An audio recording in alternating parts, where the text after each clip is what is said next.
Welcome to the next lesson.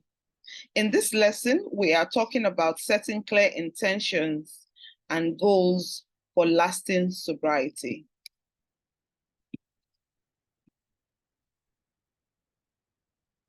The lasting sobriety often begins with setting clear intentions and goals.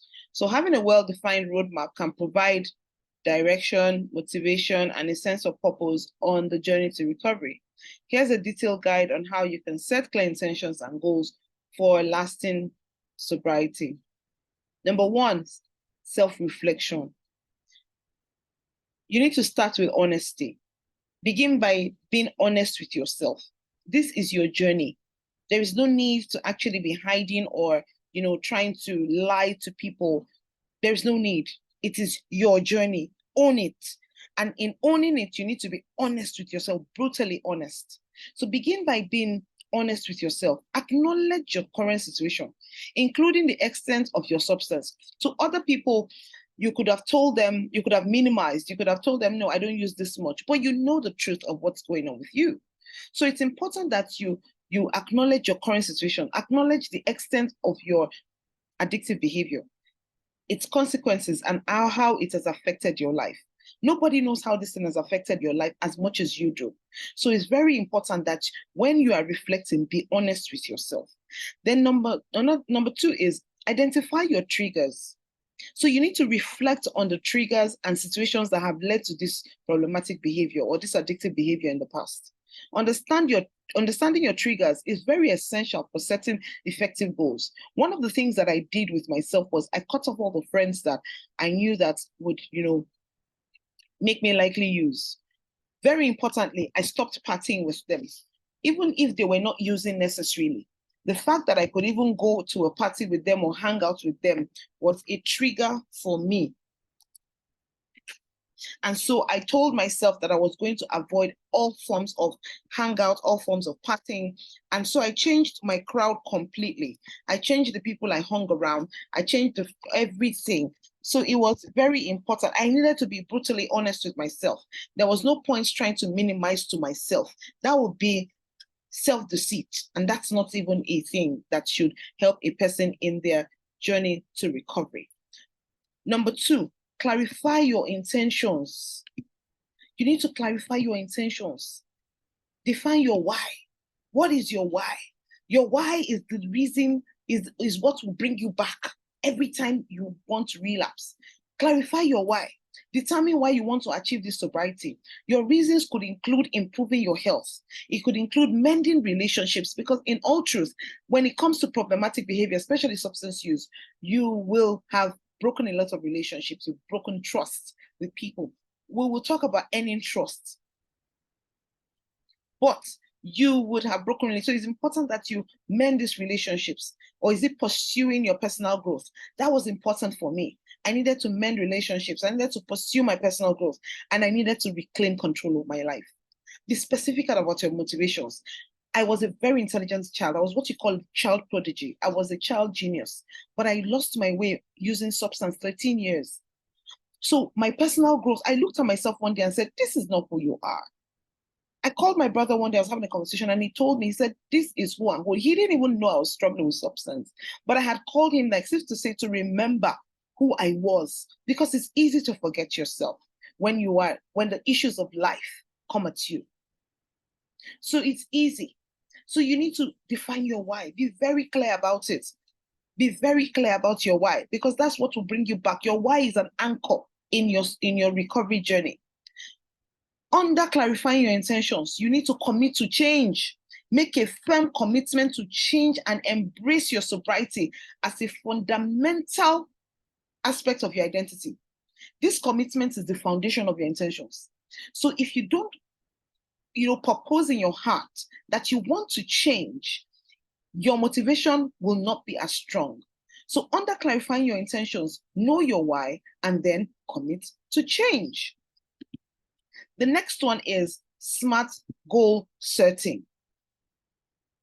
The SMART doesn't necessarily mean smart, brain smart, even though it can actually connote that too. But the S stands for specific. So set clear and specific goals. Avoid vague statements like I want to stop using. Instead, specify the substance or the behavior you want to abstain from and exact the change you want to make. So you just simply say, I want to stop using marijuana. I want to stop using Colorado. I want to stop using Colorado. So you need to be specific, clear and specific about it. Don't make any, oh, I just want to stop using. No, I want to stop masturbating. It's important that you use specific words in your intentions when you're setting that goal. Another thing is M is measurable. Establish concrete criteria to measure your progress. So you need to determine how you will track your sobriety, whether it's through the days of abstinence, attendance of your support meetings, or other measurable indicators. One is you could take a calendar. I know people that actually do a count up, not count down, like 10 days of being sober, 100 days of sobriety, 10 years of sobriety. I did my countdown every April 5th. My countdown is every April 5th. Every April 5th, I remember that was the last time I used, and I told myself April 5th, 2011. And I told myself every year I do not even forget. It got so bad because for me, that was my rebirth day. The day that I stopped, I rebirthed myself. And because of that, it's such a significant date for me. I planned to have my son on the same day. So April 5th is important to me in a lot of ways. Measurable. Measurable. A stands for achievable. Ensure your goals are realistic and attainable. Set yourself up for success by setting objectives that are challengeable within your reach. Don't go and tell yourself that, oh, just in case you're one of those that does a cocktail of substance, you just say, oh, I'll stop all of them the same day. I'm not going to do marijuana, do Colorado, do codeine, do all of this. You just tell yourself, I'm just going to stop on one day. Is it something that you can achieve? If you can achieve it, it's also okay. But if you cannot achieve it, be wise. Ensure that they are realistic and attainable. Don't set yourself up for failure by being too overambitious. The R stands for relevant. Your goal should align with your overarching intention of sobriety. So to consider whether each goal contributes directly to your recovery journey. Is it relevant to your journey? You want to stay sober. One of the goals you set, I will not go to this person's house that makes me use again. I would avoid it. So is it relevant to it? If it's not relevant to it, then there is no point. It's not going to help you. The T in SMART, is it time bound? Establish a timeline for achieving your goals. Having deadline creates a sense of urgency and helps you stay focused. For example, I will complete 90 days of sobriety is time bound. That is the recommended time that we say to people that you want to, stay in inpatient. Recommended, the minimum recommended time. Just tell yourself, I will complete 90 days of sobriety. I will not use in 90 days. When you have done the 90 days, you set another 90 days. You've done the 90 days, you set another 90 days. So you tell yourself, I will complete my 90 days of sobriety. That is being time bound. So think about it again. Go and set your SMART goals. As I'm speaking to you, take a bit of time, set your SMART goals now. As you're coming out, know that this is what I'm going to do, and it's going to help me. The next thing is to create a sobriety plan.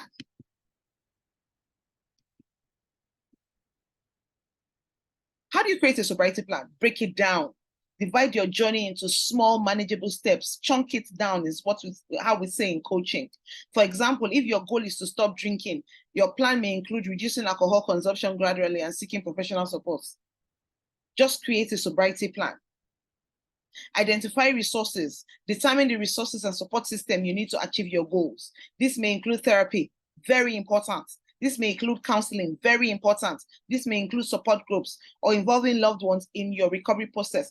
You should get a therapist. You should get a counselor. I'm here for you.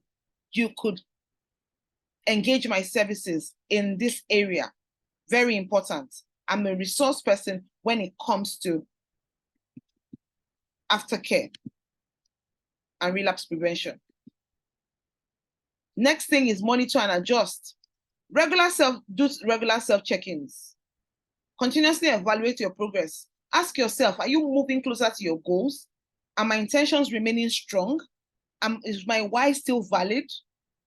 Ask yourself, do regular self-check-ins. Be honest with yourself. Remember, we talked about self-reflection and being honest with yourself. Honesty with imagine it's only a mentally unstable person that will be lying to themselves. So it's important that you're honest with yourself. So do regular self-check-ins and be brutally honest with yourself. So also be flexible, be prepared to adjust your goals, be prepared to adjust your strategies as you go along. Recovery is a dynamic process, and it's okay to modify your plan if you encounter unexpected changes or opportunities as you go. Nothing is cast in stone. So just understand that it's flexible. You can just modify your plan, adjust, tweak here, tweak there, and you would be okay. The next one is seek professional guidance. Like I said, you can engage my services if you would want to. Therapy and counseling. Consider working with a therapist or a counselor like me who specializes in addiction. This is my call. They can help you set and achieve your goals and provide valuable insights and support. I will not stop saying that I am here if you need professional guidance. Engage my services. You will see my details at the end of the course. You can reach out to me if you need to. Get medical advice. Depending on the nature and severity of the addiction that you are trying to get rid of, consider consulting a healthcare professional who can support medical guidance or support. Very importantly, I need you to build a support network. I need you to build a safety network. It's so important. Surround yourself with people who will help you and support you in this, your sobriety journey. This may include your friends, your family, support groups. I tell people to get into support groups. It's very important. Get people that, are in that same space. They would motivate you. You will see people who have done better, who will get there. Or get mentors. I am a mentor to so many people in this journey of sobriety. Another thing is accountability. Share your goals with your support network or your safety network and ask for the accountability. If you don't ask, they will not know to help you. They will just think they are meddling. And it's important that you give them the access to be able to be accountable to you, or you'll be accountable to them in this journey of yours. Knowing that others are aware of your intentions can be extremely motivating. It can help you. If you go to a party with them, they will just simply tell you, don't drink. I went to a party once and my friends that were there, I didn't know that they had done a cocktail, and this is years of me being sober. I didn't know they had done a cocktail in the party. They had brought brownies and the brownies were laced. I didn't even have a clue.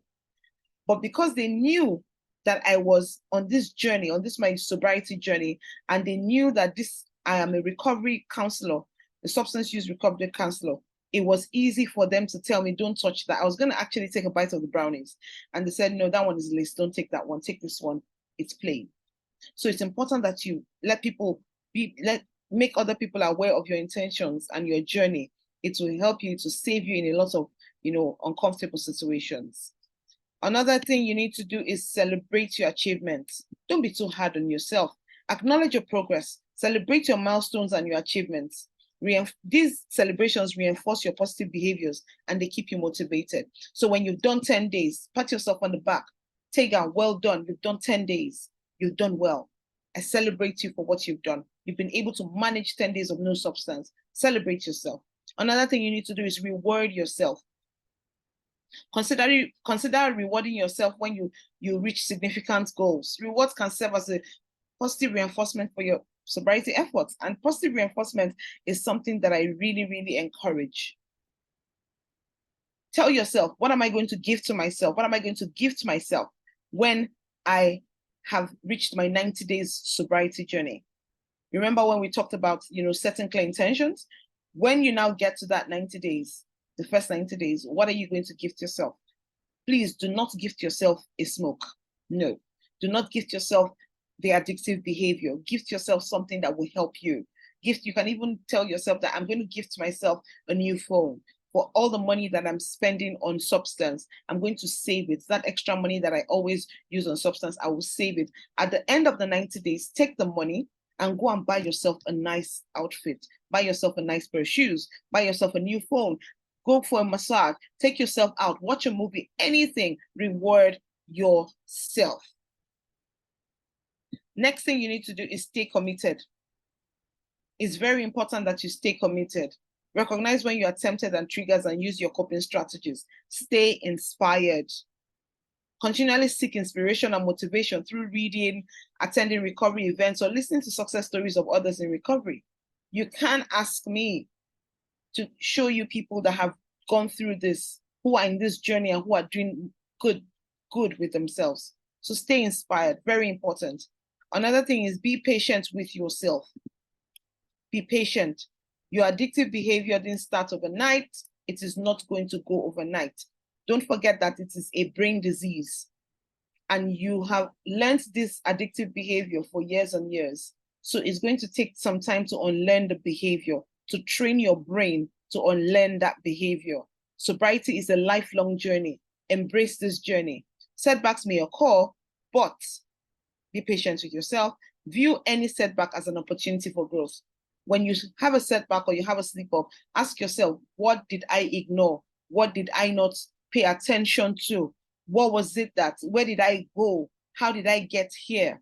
So you need to introspect.